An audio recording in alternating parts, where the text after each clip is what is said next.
Hi friends, നമസ്കാരം. നിങ്ങൾ മലേഷ്യക്കൊരു trip പോകാൻ ഉദ്ദേശിക്കുന്നുണ്ടോ? അതും ഒരു പാക്കേജും ഇല്ലാതെ? എങ്കിൽ ഞാൻ നിങ്ങളെ സഹായിക്കാം.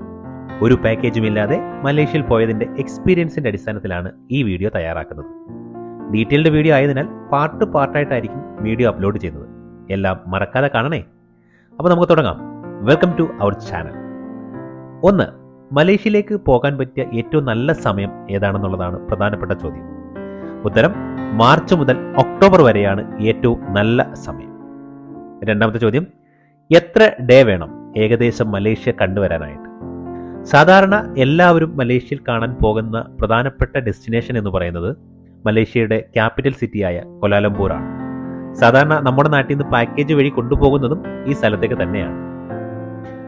പാക്കേജിൽ പരമാവധി കാണുന്നത് 3 നൈറ്റ് 4 ഡേ ആണ്. എൻ്റെ ഒരു അഭിപ്രായത്തിൽ നിങ്ങൾ കോലാലംപൂർ സിറ്റിയാണ് തിരഞ്ഞെടുക്കുന്നതെങ്കിൽ കുറഞ്ഞത് 5 ദിവസം എടുക്കുക. 4 നൈറ്റ് 5 ഡേയ്സ് സെലക്ട് ചെയ്യുക. എങ്കിലാണ് നിങ്ങൾക്ക് ആ സിറ്റി നന്നായിട്ട് ആസ്വദിച്ച് കാണുവാൻ സാധിക്കുന്നത്. 4 ഡേ ആയിക്കഴിഞ്ഞാൽ നിങ്ങൾ ഒരു ഓട്ടപ്രദക്ഷിണം നടത്തുന്ന പോലെ ആയി. ഇനി നിങ്ങൾ കോലാലംപൂറിന് പുറമെ മലേഷ്യയുടെ ഒരു കോസ്റ്റൽ ഏരിയ ആയിട്ടുള്ള ലങ്കാവി കൂടി കാണാൻ ആഗ്രഹിക്കുന്നുണ്ട് എങ്കിൽ 2 ദിവസം കൂടി എക്സ്ട്രാ പ്ലാൻ ചെയ്യുക. 5+2 7 ഡേയ്സ് എടുക്കുക.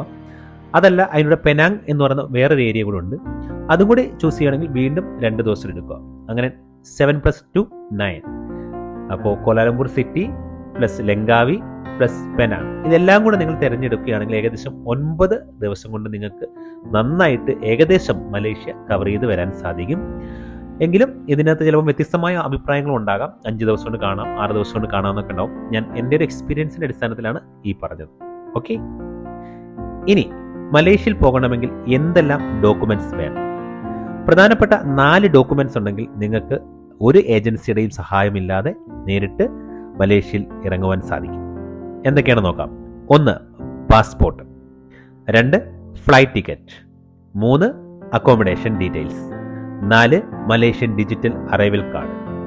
ഈ 4 കാര്യങ്ങളുണ്ടെങ്കിൽ നിങ്ങൾക്ക് ഒരു ഏജൻസിയുടെയും സഹായമില്ലാതെ തന്നെ മലേഷ്യയിൽ പോയി വരാൻ സാധിക്കും.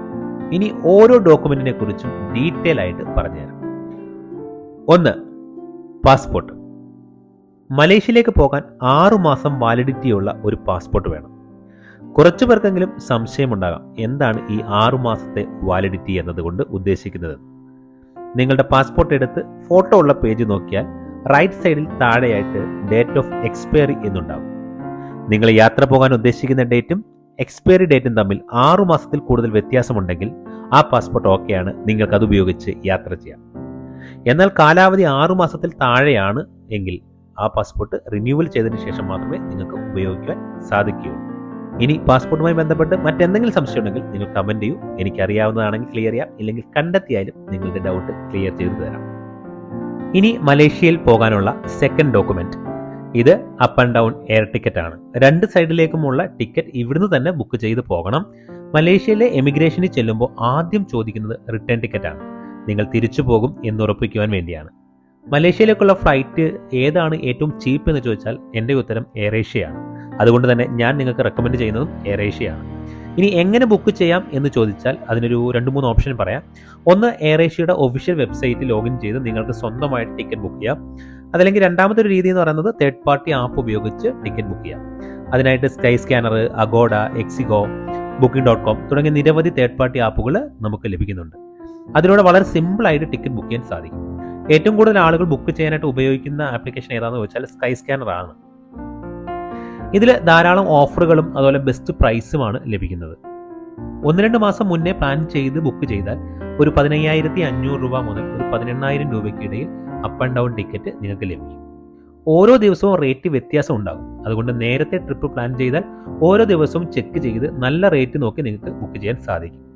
അതുപോലെ എയർ ഏഷ്യയുടെ ഈ ഫെയറിൽ 7 കിലോയുടെ ബാഗേജ് മാത്രമാണ് നമുക്ക് കൊണ്ടുപോകാൻ സാധിക്കുന്നത്. 7 കിലോയിൽ കൂടുതൽ നിങ്ങൾക്ക് ലഗേജ് ഉണ്ടെന്ന് തോന്നലുണ്ടെങ്കിൽ നിങ്ങൾക്ക് 20 കിലോയുടെ അഡീഷണൽ ഒരു ബാഗേജ് എടുക്കാം. നിങ്ങൾ എത്ര പേരുണ്ടോ, നിങ്ങൾ ഫാമിലിയായിട്ടാണ് ട്രിപ്പ് പോകുന്നതെങ്കിൽ ഫാമിലിയിലെ എല്ലാവർക്കും ടിക്കറ്റ് എടുക്കുമ്പോൾ ഓരോരുത്തർക്കും 7 കിലോ വീതമുണ്ട്. അപ്പോൾ അതിനകത്ത് അഡ്ജസ്റ്റ് ചെയ്യാൻ പറ്റുമോ നോക്കുക. ഇനി അത് സാധിക്കത്തില്ലെങ്കിൽ എല്ലാവർക്കും കൂടെ വേണ്ടി ഒരാൾ ഒരു 20 കിലോയുടെ ബാഗേജ് എടുത്താൽ മതി. എക്സസൈഡ് വരുന്ന ലഗേജ് അതിനകത്ത് വയ്ക്കാം. അപ്പോൾ ഇങ്ങനെ ബാഗേജ് എടുക്കുകയാണെങ്കിൽ അതിൻ്റെ ഒരു ഗുണം എന്ന് പറയുന്നത് നിങ്ങൾ അല്ലെങ്കിൽ അവിടെ ചെന്നിട്ട് ഏതെങ്കിലും തരത്തിൽ ഷോപ്പിംഗ് ഒക്കെ ചെയ്താലും വെയിറ്റിൻ്റെ കാര്യത്തിൽ നിങ്ങൾ ടെൻഷൻ കൂടാതെ ഫ്രീ ആയിട്ട് സമാധാനത്തോടെ തിരിച്ച് വരാം. ഇല്ലെങ്കിൽ നിങ്ങൾക്ക് 7 കിലോ കൂടുമോ അവിടുത്തെ ഇമിഗ്രേഷൻ സമയത്തും അവിടുത്തെ ബാഗേജ് ചെക്ക് ചെയ്യുന്ന സമയത്തൊക്കെ നിങ്ങൾക്കൊരു ടെൻഷൻ ഉണ്ടാവും. ഇനി അടുത്തതായിട്ട് മൂന്നാമത്തെ document accommodation. Passport, flight ticket ഇത് രണ്ടുമായാൽ ഇനി വേണ്ടത് അക്കോമഡേഷനാണ്. ഇതിന് 2 ഓപ്ഷനുണ്ട്. ഒന്ന് ഹോട്ടൽ ബുക്കിംഗ്. അഗോഡ ആണ് ഒരു ബെസ്റ്റ് ഓപ്ഷൻ. ബ്രേക്ക്ഫാസ്റ്റ് ഇൻക്ലൂഡ് ആയിട്ടുള്ള ഹോട്ടൽസ് സെലക്ട് ചെയ്യുകയാണെങ്കിൽ നിങ്ങളുടെ ട്രിപ്പ് അല്പം കൂടി ബജറ്റ് ഫ്രണ്ട്ലി ആവും. പുറത്തുനിന്ന് ബ്രേക്ക്ഫാസ്റ്റ് കഴിക്കുന്ന പൈസയും അതുപോലെ തന്നെ ആ സമയവും നിങ്ങൾക്ക് സേവ് ചെയ്യാൻ പറ്റും. രണ്ടാമത്തെ ഓപ്ഷൻ എന്ന് പറയുന്നത് എയർബിഎൻബി ആണ്. വളരെ ചെറിയ പൈസയ്ക്ക് നിങ്ങൾക്ക് എയർബിഎൻബി ആപ്പിലൂടെ നിങ്ങൾക്ക് സ്റ്റുഡിയോയോ അല്ലെങ്കിൽ 1 BHK, 2 BHK, 3 BHK എന്നിങ്ങനെ അപ്പാർട്ട്മെൻറ്റുകൾ ബുക്ക് ചെയ്യാൻ സാധിക്കും. അതും ഹോട്ടൽ ബുക്കിങ്ങിൻ്റെ പൈസ. നിങ്ങളൊരു ഫാമിലി ആയിട്ടാണോ അല്ലെങ്കിൽ 3 അതിൽ കൂടുതലോ അംഗങ്ങളുണ്ട് എങ്കിൽ അപ്പാർട്ട്മെൻറ്റ് എടുക്കുന്നതാണ് ലാഭം. ഇവിടെ ബ്രേക്ക്ഫാസ്റ്റ് ഉണ്ടാകില്ല എന്നൊരു ചെറിയ പ്രശ്നമുണ്ടെങ്കിലും കിച്ചൺ ഉൾപ്പെടെയുള്ള സൗകര്യങ്ങൾ ഇവിടെ ഉണ്ട്. നിങ്ങൾക്ക് ചെറിയ രീതിയിലുള്ള കുക്കിംഗ് ഒക്കെ ചെയ്യുവാനും സാധിക്കും. ഇത് എയർബിഎൻബി ആണ് നിങ്ങൾ സെലക്ട് ചെയ്യുന്നതെങ്കിൽ അതിൻ്റെ ഡീറ്റെയിൽഡ് വീഡിയോ ഞാൻ നിങ്ങൾക്ക് സെപ്പറേറ്റ് ചെയ്യാം. നിങ്ങൾ കമൻറ്റ് ചെയ്താൽ മതി. അതുപോലെ ശ്രദ്ധിക്കേണ്ട കാര്യം, ഹോട്ടൽ അല്ലെങ്കിൽ അപ്പാർട്ട്മെൻറ്റ് ബുക്ക് ചെയ്യുമ്പോൾ എല്ലാ ഗസ്റ്റിൻ്റെയും പേര് ബുക്കിംഗ് കൺഫർമേഷനിൽ ഉൾപ്പെട്ടിട്ടുണ്ട് എന്ന് ഉറപ്പ് വരുത്തണം.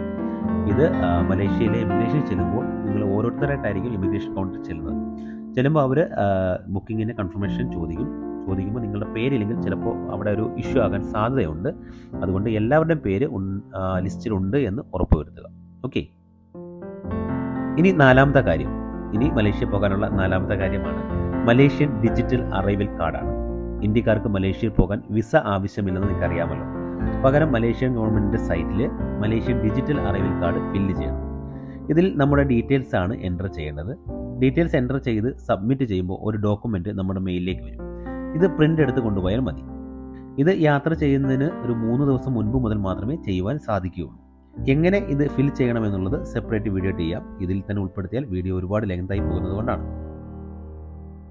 അപ്പോൾ നമുക്ക് പോകേണ്ട 4 കാര്യങ്ങളുമായി 6 മാസം വാലിഡിറ്റിയുള്ള പാസ്പോർട്ട്, ടിക്കറ്റ്, ഹോട്ടൽ ബുക്കിംഗ്, അതുപോലെ മലേഷ്യൻ ഡിജിറ്റൽ അറൈവൽ കാർഡ്. ഇങ്ങനെ 4 കാര്യങ്ങളുണ്ടെങ്കിൽ നിങ്ങൾക്ക് മലേഷ്യയിലേക്ക് യാത്ര ചെയ്യാം. ഇവ ഇത്രയും യാത്രയ്ക്ക് മുൻപ് ചെയ്യേണ്ട കാര്യങ്ങളാണ്. ഇവ ഓരോന്നും ഡീറ്റെയിൽ ആയിട്ടുള്ള വീഡിയോ ഉടൻ തന്നെ അപ്ലോഡ് ചെയ്യാം. യാത്ര സമയത്തെ കാര്യങ്ങളും ഐറ്റിനറി ഡീറ്റെയിൽസും മറ്റും ശ്രദ്ധിക്കേണ്ട ടിപ്സും മറ്റൊരു വീഡിയോ ആയി നിങ്ങൾക്കിടാം. ഇത് നിങ്ങൾക്ക് ഉപകാരപ്പെടുമെങ്കിൽ മാത്രം സബ്സ്ക്രൈബ് ചെയ്യുക. താങ്ക്